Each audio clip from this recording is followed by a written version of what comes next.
team in the state of Texas is now ...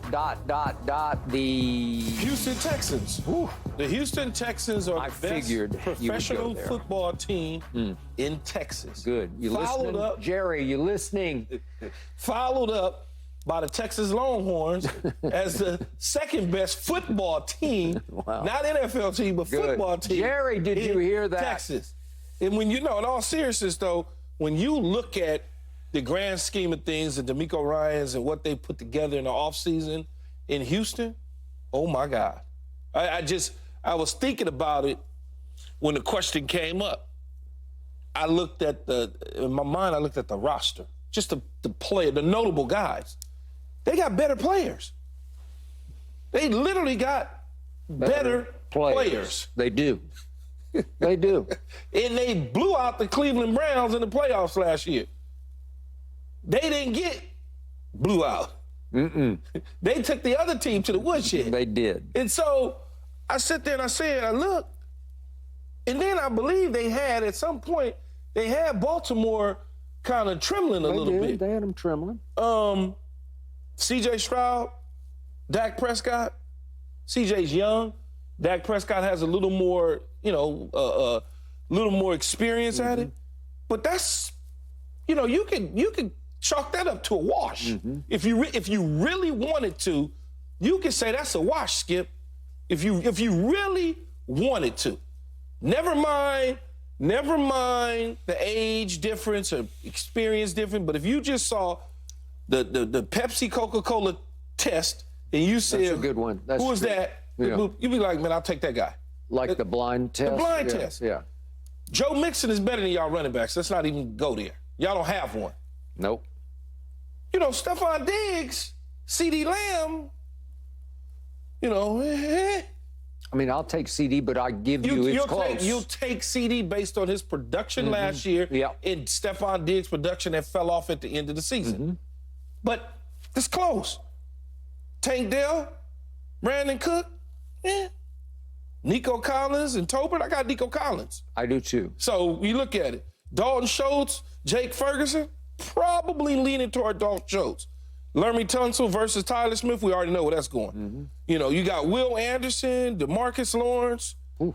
You got Daniil Hunter, Micah Parsons, right? You got Trayvon Diggs and Daryl Stingley Jr. Ooh. and Jimmy Ward and Deron Bland. Ooh. So when you look at it, the Texans got the better frontline guys. Yep. They just do. And I believe in all of everything, they got the better head coach. No doubt. I believe, well, you don't like do. Mike McCarthy. But they just do. I just think they got the better coach. They do. So they got the better team, Skip. You lose. They got the better leader at head coach. They have the better commander at head coach. Absolutely. I like his body language on the field. They play for him. They do. They don't play against him. They play for him. No. Mike McCarthy is just a bump on the sideline log. He just goes along for the ride. I do think he's a pretty good to sometimes very good play caller, but he needs a quarterback to execute said plays. And if we do it right here, right now, it's like 50-50 between CJ and Dak. But if we're betting on the come, if we're looking at next year and the next year, CJ will be better than Dak Prescott. Again, I'm not looking at the experience level because it's not fair when you go, he played 9 years and he's a rookie. I'm just, much like you saying, a couple years from now, that conversation won't come up. All right? I only see CJ getting better and better. I do too. I'll go on the record and say, and I like Dak. You know how I feel about him. I like him.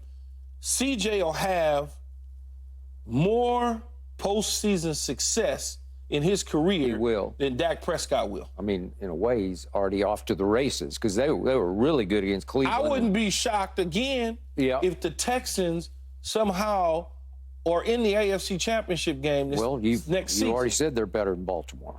I think they are. Baltimore has lost a ton of stuff. They have. Okay? They usually replace tons of stuff on the fly. They have. It's like an assembly line in Baltimore. In the past, more so at the running back position than anything, they've replaced it. But when you lose 3 starting offensive linemen, that's hard to replace. When you lose Jadeveon Clowney, who had double-digit sacks for you and had a certain energy level, and Patrick Queen at certain energy level, you lose that. That's saying a lot. It's just it is. So I don't really know. You know, the argument could be flip-flop. Either it's gonna be Baltimore or it's gonna be Houston.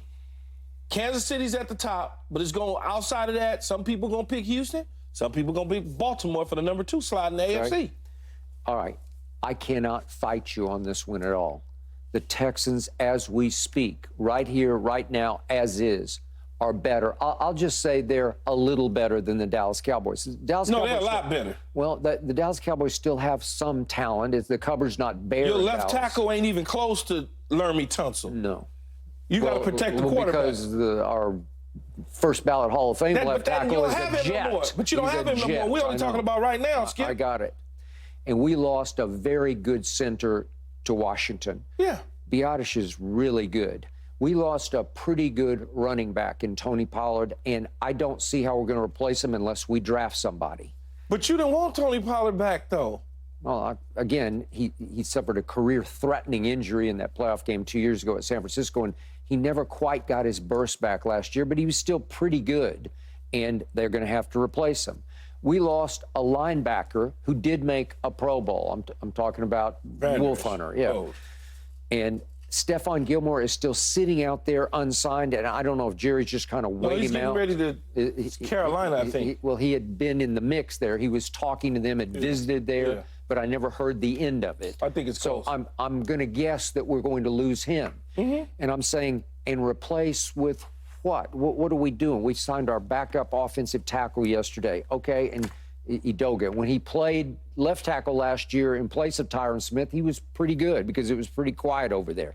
Okay, so that's all I got.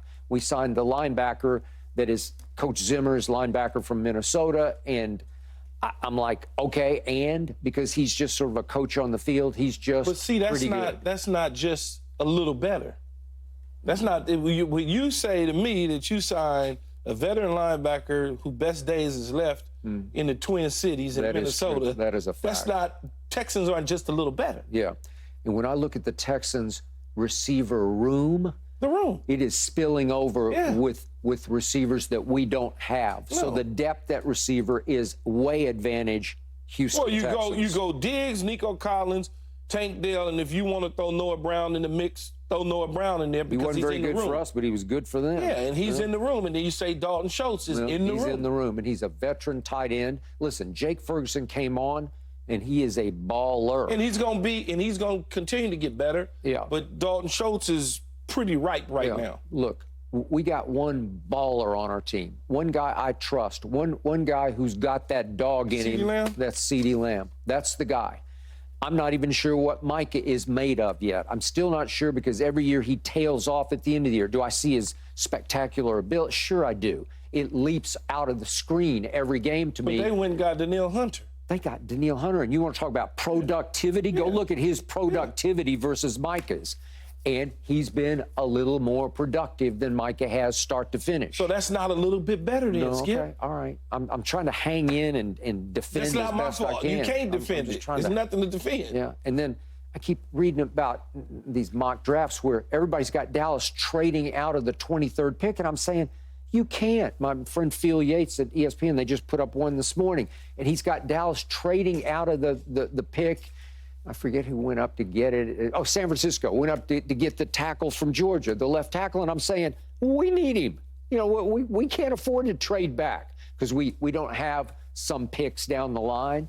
Well, who cares?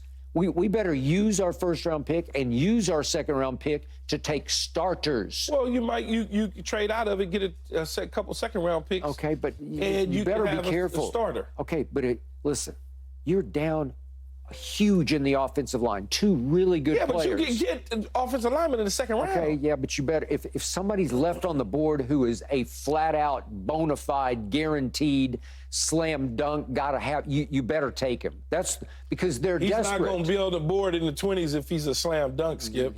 That's what I'm saying. He's No, not I mean, going to if be he on the gets there, board. I don't know. This draft is loaded. That's why if it's so loaded, you move know out. why? I know, 'cause but you can still get the value in the pick later but on. It's so loaded with quarterbacks because listen, Yeah, we it's can. three quarterbacks. Don't listen to that. Okay, but no, there's four. You know.